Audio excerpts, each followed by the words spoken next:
¿Conoce usted a alguien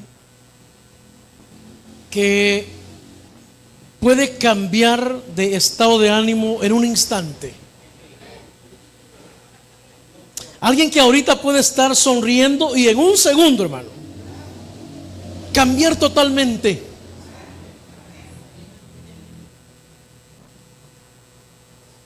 Y es que, sin duda alguna, hermano, somos así.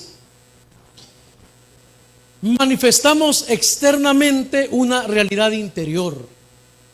¿Sabe cómo se llama eso? Se llama metamorfó.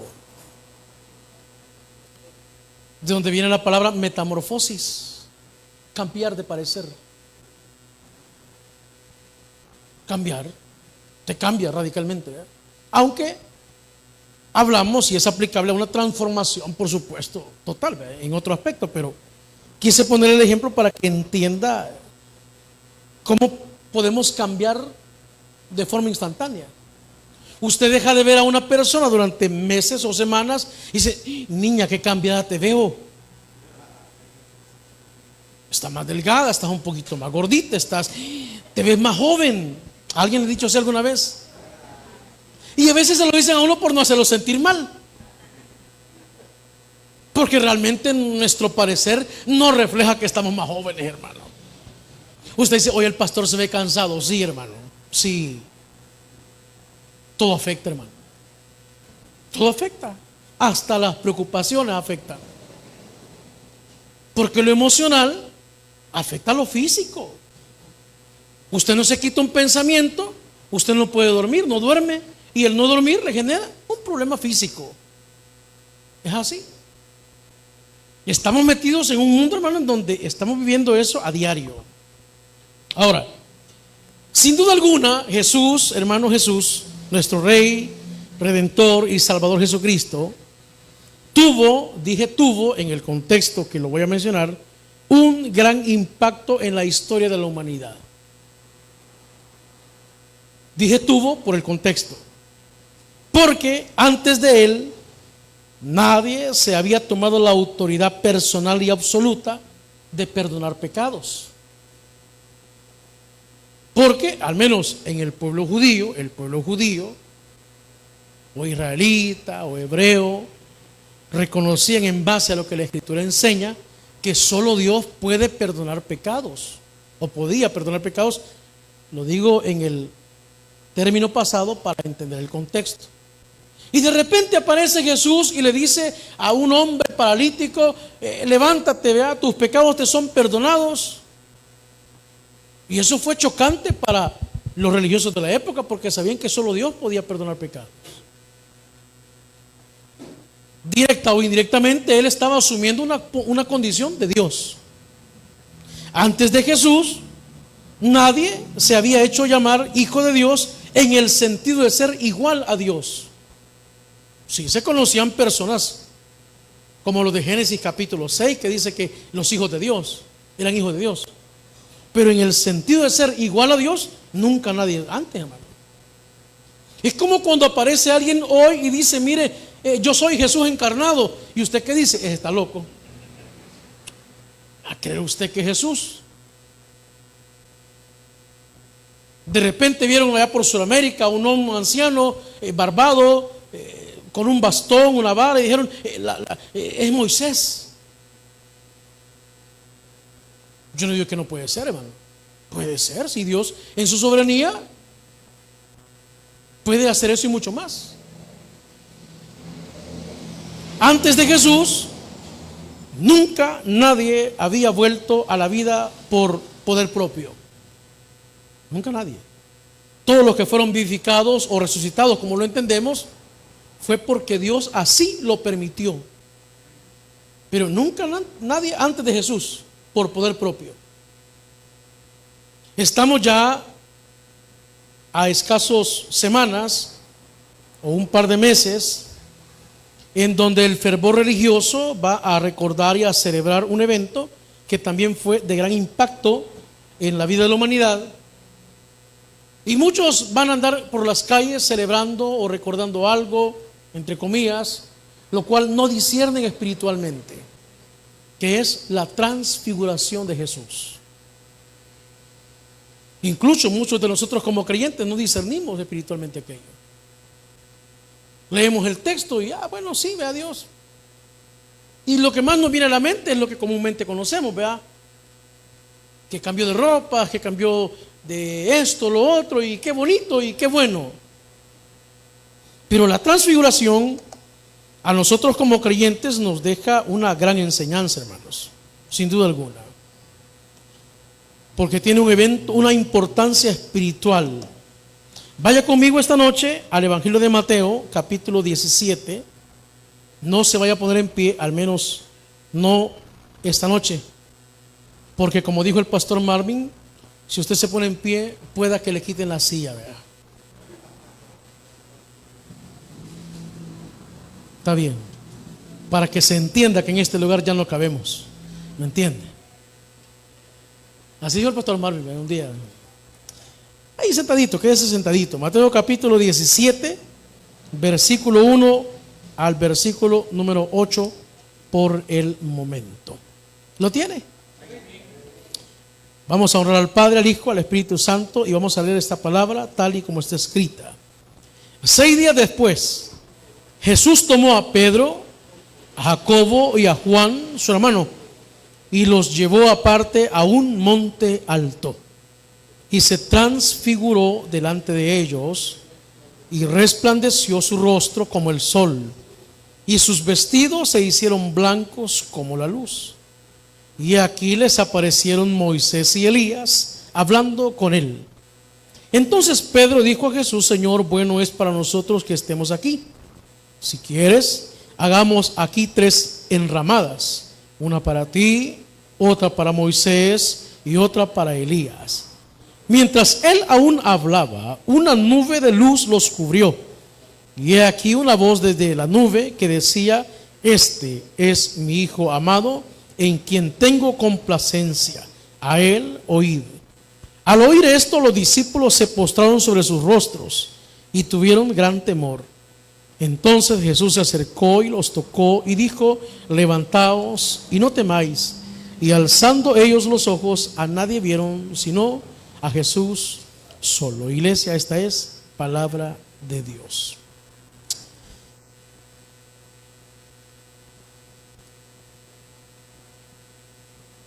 La Escritura no dice específicamente, aunque la tradición lo afirma, cuál es ese monte sobre el cual se dio este evento. Porque según el contexto de Mateo capítulo 16, él estaba en una región muy distante del monte al cual se deduce que sucedió este evento de la transfiguración, que es el monte Tabor. Ellos estaban a 60 kilómetros de ese monte Tabor, según el contexto de Mateo capítulo 16 atrás.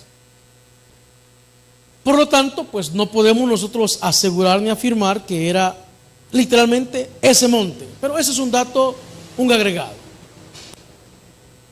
Algunos dicen que por la cercanía del lugar donde se encontraba, el monte más cercano era el monte Hermón, a unos 2000 y tantos metros sobre el nivel del mar, y por eso dice a un monte pues en extremo alto, muy alto. Llevó 3 de sus discípulos. Tampoco voy a salir yo aquí de abanderado diciéndole: ¿sabe por qué llevó solo 3? No, yo no lo sé, hermano, no lo sé. Quizá la Biblia le explique, yo no lo sé, lo desconozco. Pero llevó 3: a Pedro, el primer papa, está bueno, así, a Juan y a este hombre llamado Jacobo, que eran llamados los hijos del trueno. ¿Lo ha leído usted en las Escrituras? Sí, dice, ni la Biblia, ¿verdad? Y ni lee la Biblia. Sí, dice el hermano. Está bien, yo les creo. No, yo les creo. Se lo llevó aparte. Y se transfiguró. Se transfiguró. O sea que en otras palabras, cambió de forma. A una forma tal que dice el mismo versículo que su rostro resplandeció como el sol. ¿Ha visto usted el sol alguna vez y ha tratado de sostener la mirada a plenas 12 del mediodía por un tiempo prolongado? Es imposible, hermano. Usted puede echar un vistazo y pues usted siente el impacto, ¿verdad? Es más, cuando suceden, por ejemplo, eclipses, se nos recomienda que no veamos directamente el eclipse. Ahora hay diversas formas de poderlo hacer. En los tiempos arcaicos decía, mira, ponle un guacal con agua y ahí vas a ver el eclipse. ¿Cuántos hicimos eso alguna vez? Tiempos arcaicos, hermano. Hoy es diferente, ¿verdad? Hoy con las redes sociales, con la tecnología que tenemos, podemos ver un evento en otra latitud del planeta o en el universo mismo en tiempo real, sin afectación alguna, más que solo recibo la luz, está bien. Claro, esa es otra cosa. Entonces dice que se transfiguró, y por eso le mencionaba al principio esa palabra metamorfosis, que es manifestar externamente una realidad interior. Recordemos que Jesús tenía un cuerpo humano similar al nuestro, con la diferencia que Él no había sido engendrado por voluntad humana, pero un cuerpo que literalmente experimentaba el calor como nosotros, el frío como nosotros, el cansancio, hambre, todas las condiciones y emociones que nosotros como seres humanos experimentamos. Se entristecía, reía. Él experimentaba todo eso, el dolor.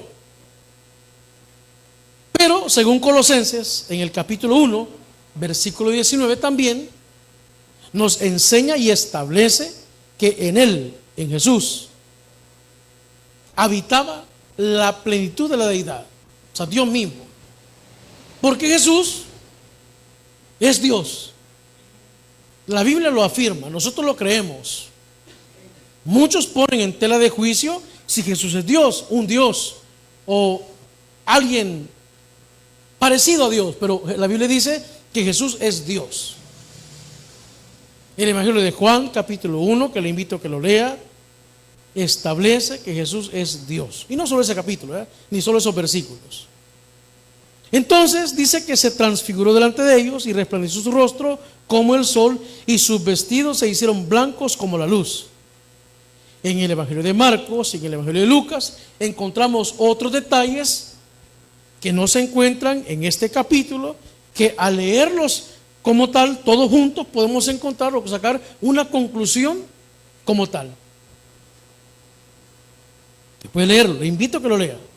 Ahí en Marcos capítulo 9 y en Lucas capítulo número 9 también. Entonces dice la Escritura que se aparecen Moisés y Elías hablando con él. Y yo me preguntaba, y le preguntaba a los pastores, porque es un tema que hemos hablado no hoy, sino con anterioridad,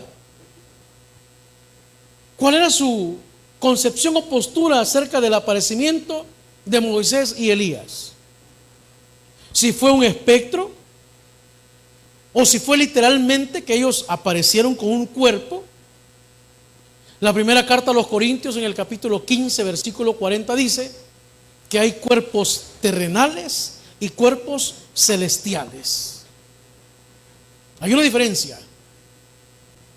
Cuerpos celestiales y cuerpos terrenales. Eso dice primera carta a los Corintios, capítulo 15, versículo 40. Ahí lo busca, ahí lo lee. Podemos deducir entonces que Elías y Moisés, a los cuales Dios permitió que pudiesen manifestarse de esta manera, sin duda alguna tenían un cuerpo celestial, cuerpo espiritual. Moisés murió. Dice Deuteronomio capítulo 34 que Dios le permitió ver a Moisés la tierra prometida y seguido de aquello Dios lo mató, lo enterró. Y la carta de Judas o la epístola de Judas o el escrito de Judas, al final de la escritura dice que el arcángel Miguel contendía, ¿verdad? Miguel fue, ¿verdad? ¿Están seguros? Miguel fue.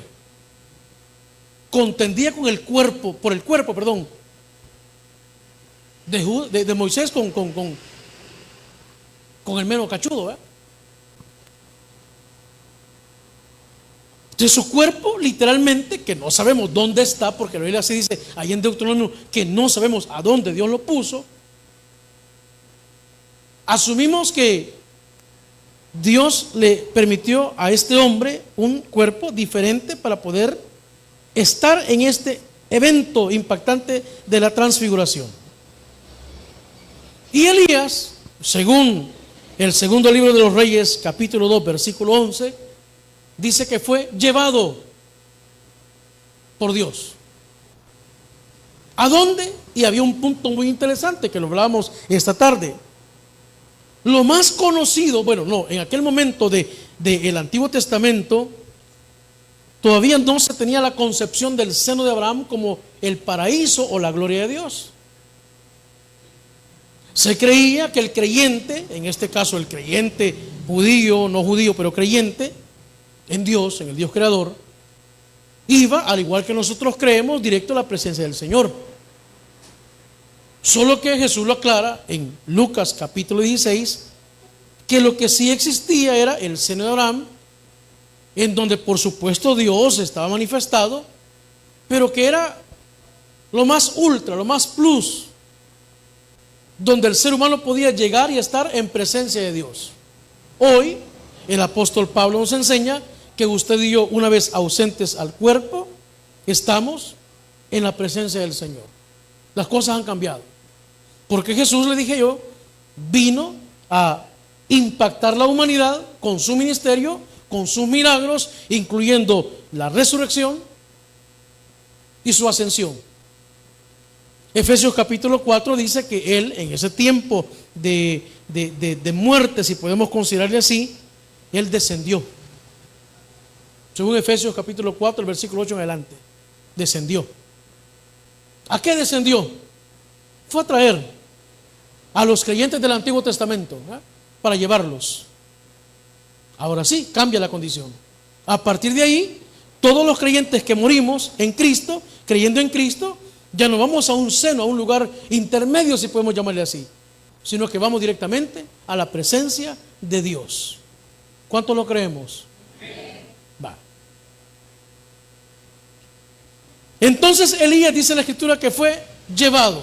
Y aquí venía un dilema.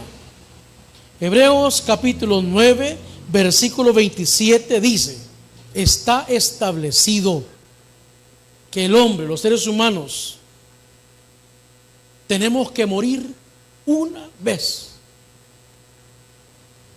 Hay casos excepcionales en donde personas registradas en la Biblia murieron, fueron vivificados y volvieron a morir, pero esos son casos excepcionales. Usted pida que antes de enterrarlo lo tengan 3 días ahí, tal vez vuelve otra vez a la vida. Es que puede pasar, hermano. O sea, a nosotros nos puede parecer risible. Sí. Hay personas que literalmente en el ataúd, con 2 días de velación, han vuelto a la vida. Es que puede pasar, hermano. Pero son casos, hermano, excepcionales, ¿verdad?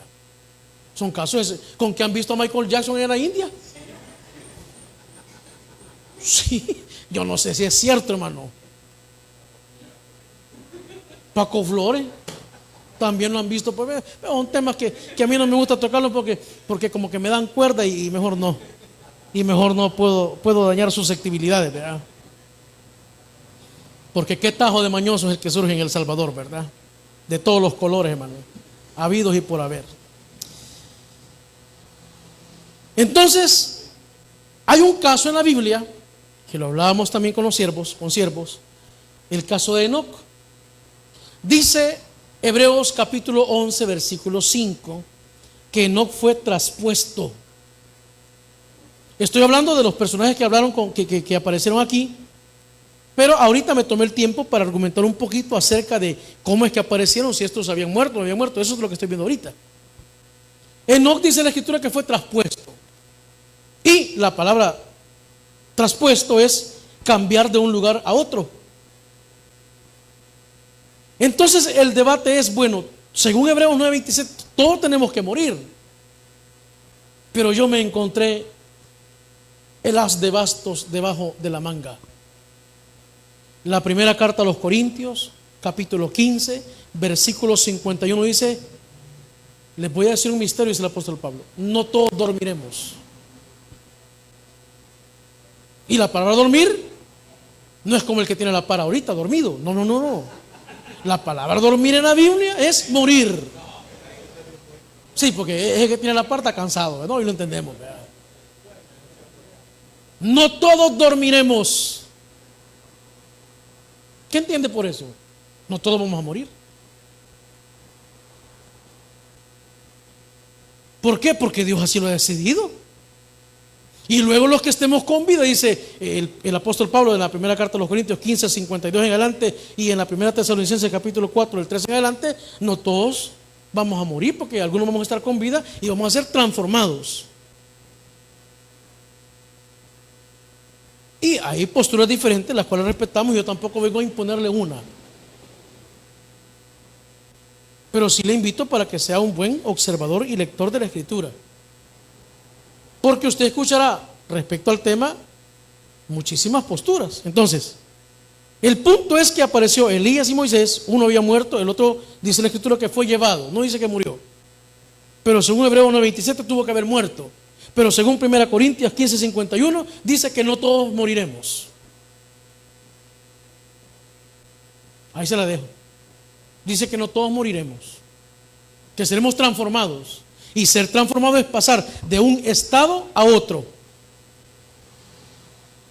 Jesús, en su manifestación gloriosa de la transfiguración, cambió de un estado a otro, fue transformado de una materia humana, como su cuerpo humano, del cual hablamos al principio, a una condición gloriosa, similar a la que describe Apocalipsis capítulo 1, en el versículo 16, si me no recuerdo, que dice que su rostro resplandecía como el sol. Esa misma condición es la de la transfiguración. Esa misma condición. Esa misma condición. Entonces la transfiguración nos enseña a nosotros que de la misma manera en la que estos personajes hoy, como Moisés, Elías y Enoc, están en presencia de Dios, usted y yo también un día lo vamos a estar con un cuerpo glorificado. Sea que seamos resucitados, o sea que aún con vida seamos transformados. Porque no todos dormiremos, no todos moriremos. Y había otro debate ahí, ¿verdad? Mire, ¿y los del milenio van a morir? La Biblia no dice ni sí ni no, ¿verdad? Al menos esa es mi apreciación. Por eso le invito, léalo. Pero yo me agarré de esa punta de lanza, 1 Corintios 15, 51. Yo me agarré de ahí. No todos dormiremos. O sea que si el arrebatamiento es ahorita, sucede ahorita, vamos a ser transformados. Y nos vamos a dar cuenta si vamos a morir o no en ese instante. Pero dice transformados, de un estado a otro. Lo que ha sucedido espiritualmente en nuestra vida. Fuimos transformados de un estado de muerte, según Efesios 2:1, a un estado de vida. Porque dice la Escritura que estamos muertos en nuestros delitos y pecados. Ahora, dice la siguiente parte o los siguientes versículos. Entonces Pedro dijo a Jesús, versículo 4: Señor, bueno es para nosotros que estemos aquí. Si quieres, hagamos aquí 3 enramadas, una para ti, otra para Moisés y otra para Elías. Esta condición, hermano, no solo le pasó a ellos o a Pedro, le pasó al apóstol Pablo. Dijo: miren, yo no sé qué es mejor para mí, la verdad, porque estar en la presencia del Señor es glorioso. De hecho, él fue llevado a la presencia del Señor, al igual que el apóstol Juan. Pero también me es necesario, decía él, que yo permanezca en la tierra para poder seguir llevando esta palabra. O sea que el gozo que experimenta alguien de poder estar literalmente en la presencia del Señor, y cuando digo literalmente, nosotros lo estamos, pero me refiero a un estado diferente, espiritual, en esa dimensión, como lo estuvieron ellos o el apóstol Pablo, es, hermano, algo que genera un gozo eterno. De hecho, usted y yo lo vamos a experimentar. Cuando estemos en presencia del Señor, hermano, no vamos a querer volver. Hay personas que en su lecho de enfermedad o de muerte dicen: mire, ya déjenme partir. Porque al igual que el primer mártir de la iglesia, Esteban, están viendo la gloria de Dios. Están viendo cosas inefables, cosas maravillosas. Y si ya déjenme partir, ya déjenme, ya no hagan nada por mí. Porque lo que ellos están presenciando es algo glorioso que no se compara, bueno, de hecho lo dice el apóstol Pablo, con las cosas que nosotros vivimos aquí. Aquí no gozamos, la pasamos bien. Adoramos al Señor por medio de cánticos. Su palabra, hermano, nos redarguye, nos instruye, nos alimenta, genera en nosotros un cambio. Pero nada comparado como estar directamente en la presencia del Señor. Y eso es lo que experimentó el apóstol Pedro en el versículo 4. Mientras él aún hablaba, dice el versículo 5, una nube de luz los cubrió. Y aquí una voz desde la nube que decía: este es mi Hijo amado, en quien tengo complacencia, a él oíd. Es la confirmación quién era Jesús.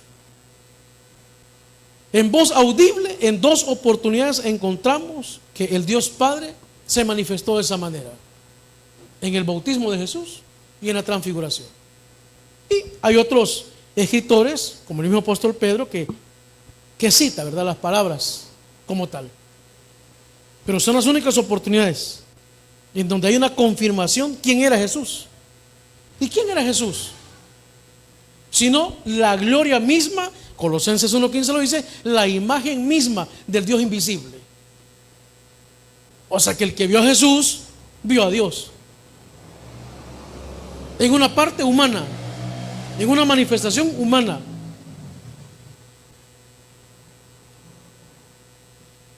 Mientras él aún hablaba, ¿eh?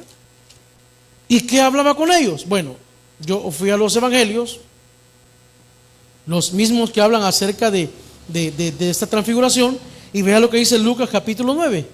Vaya conmigo a Lucas capítulo 9.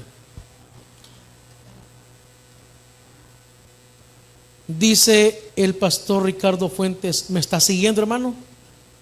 Ya va. Y yo solo me lo imagino que él va corriendo y yo siguiéndolo detrás. Me está siguiendo, ¿verdad? Lucas capítulo 9 dice, vamos al versículo 31. Lucas 9:31. Dice así. Leamos desde el 28. Aconteció como 8 días después, y aquí no hay una contradicción, porque ahí dice 6 y aquí dice 8. Después de estas palabras, que tomó a Pedro, a Juan y a Jacobo y subió al monte a orar. Y entre tanto que oraba, la apariencia de su rostro se hizo otra, y su vestido blanco y resplandeciente. Y aquí 2 varones que hablaban con él, los cuales eran Moisés y Elías, quienes aparecieron rodeados de gloria y hablaban de su partida que iba Jesús a cumplir en Jerusalén. Vaya. Allá dice que hablaban, y aquí da un pequeño detalle. Asumimos que no es lo único que hablaron, pero al menos es algo que la Biblia nos deja conocer acerca de qué hablaron. ¿Y qué dice el versículo? Que hablaban acerca de que Jesús pronto pues tenía que partir. De eso hablaban. Lo voy a poner en palabras entendibles. No estoy en la mente de Dios, ni nunca he pretendido estarlo, ni lo haré. Señor, ya casi es el cumplimiento de todo lo que está establecido, de lo que se anunció, de lo que anunciaron los profetas, porque eso es lo que representaba Elías y Moisés.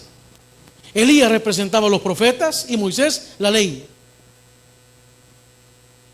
Entonces en un diálogo normal le pudieron haber dicho: Señor, ya casi se cumple lo que está escrito allá en el libro del rollo que tú mismo leíste en la sinagoga. Ya casi se cumple. El profeta Isaías ha anunciado, y no solo él, otros más, que vas a llegar a Jerusalén y ahí va a haber un cruento sufrimiento. Ya casi se cumple. Pudo haber sido un diálogo, una plática. No digo que eso haya sido, pero sí dice el versículo que hablaban acerca de lo que se había de cumplir en Jerusalén. ¿Y qué se cumplió ahí? Lo que ya todos conocemos, ¿verdad?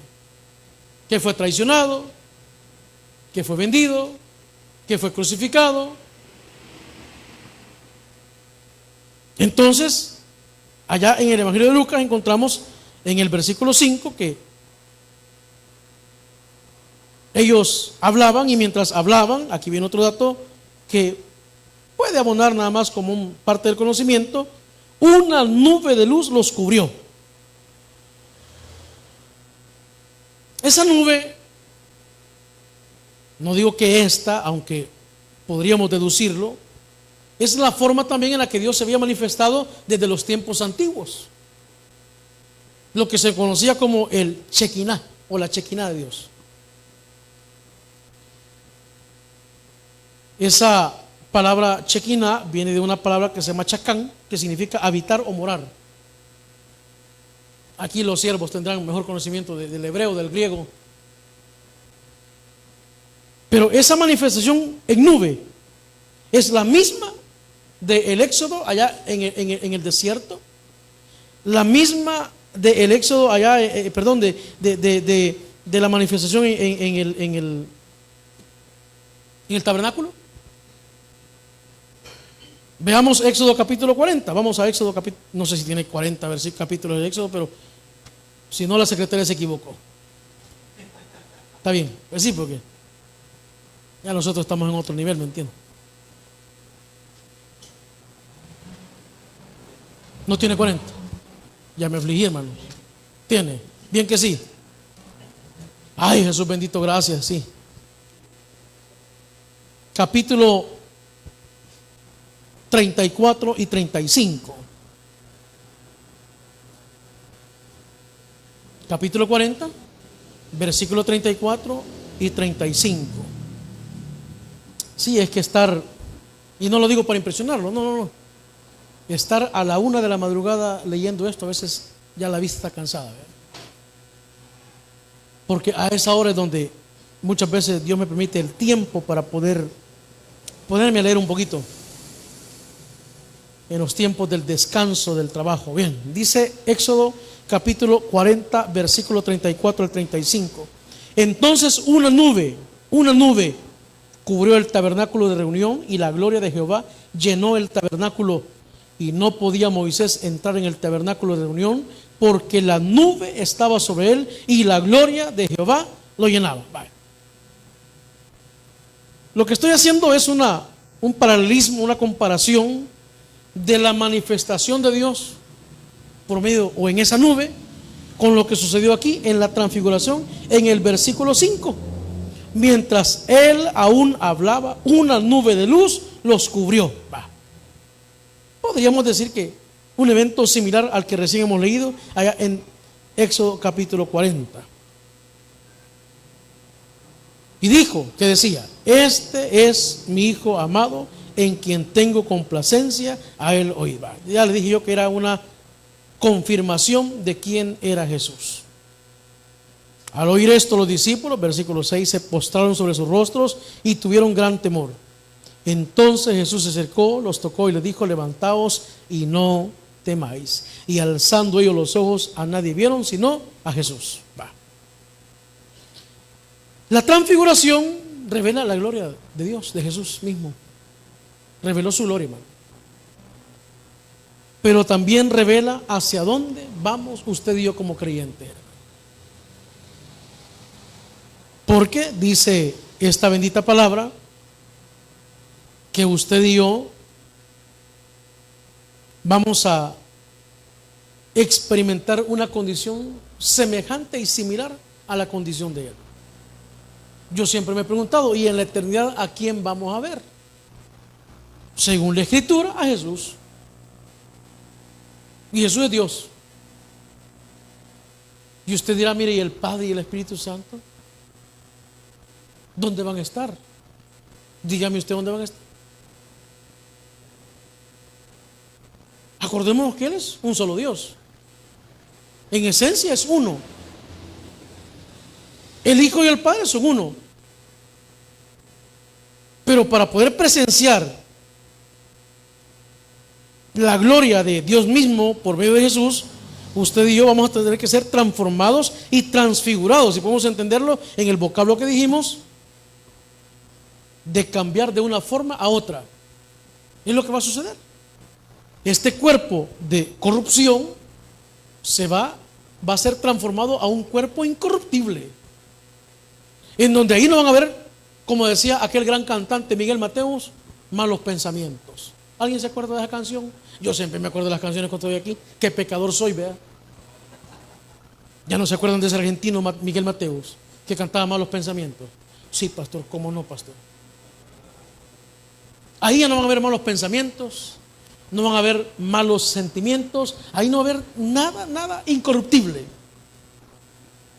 Por eso es necesario, dice el apóstol Pablo siempre en la primera carta a los Corintios, que esto corruptible se vista de algo que no es corruptible,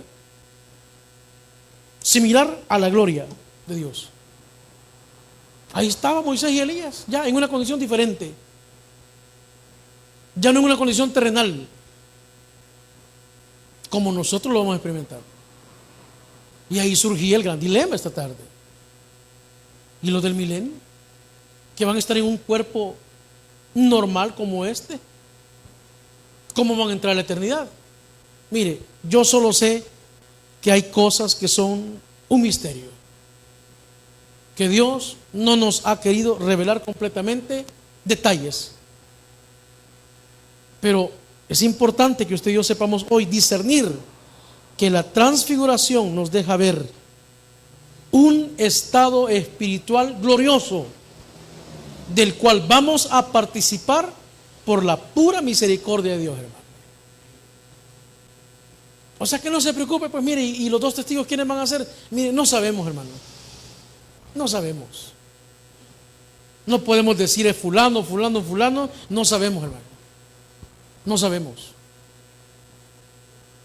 Gocémonos y alegrémonos de que Dios nos ha dado la oportunidad de que un día, hermano, más tarde que temprano quizá, vamos a estar en su presencia. Y que anhelamos que aquellos a quienes nosotros apreciamos y amamos, pues también puedan estar con nosotros. Por ello la necesidad de orar. Porque un día, dándole continuidad al Evangelio, allá en Lucas, hablando de este evento, de esta condición del seno de Abraham y todo esto, un hombre llamado el rico le dijo al Señor: Señor, ¿y si mandas uno de tus profetas? No, les dijo él, si no lo van a escuchar, si llaman de un montón. Y si mandas a este, no, es peor que le van a, no, este no lo van a oír. En vida debemos advertirle a las personas, y como dije, los que no disciernen, como una multitud que en pocas semanas andará por las calles sin discernir lo que significa lo impactante de la transfiguración. A ellos es que debemos ir, porque para poder participar de este evento maravilloso, glorioso, es necesario reconocer a Jesús como Rey y Salvador personal. A Él la gloria y a Él la honra por los siglos de los siglos. Amén y amén. Padre, te damos gracias por tu palabra. Hay cosas que sin duda alguna no logramos entender completamente, sino hasta que estemos en su presencia vamos a entender estos grandes misterios.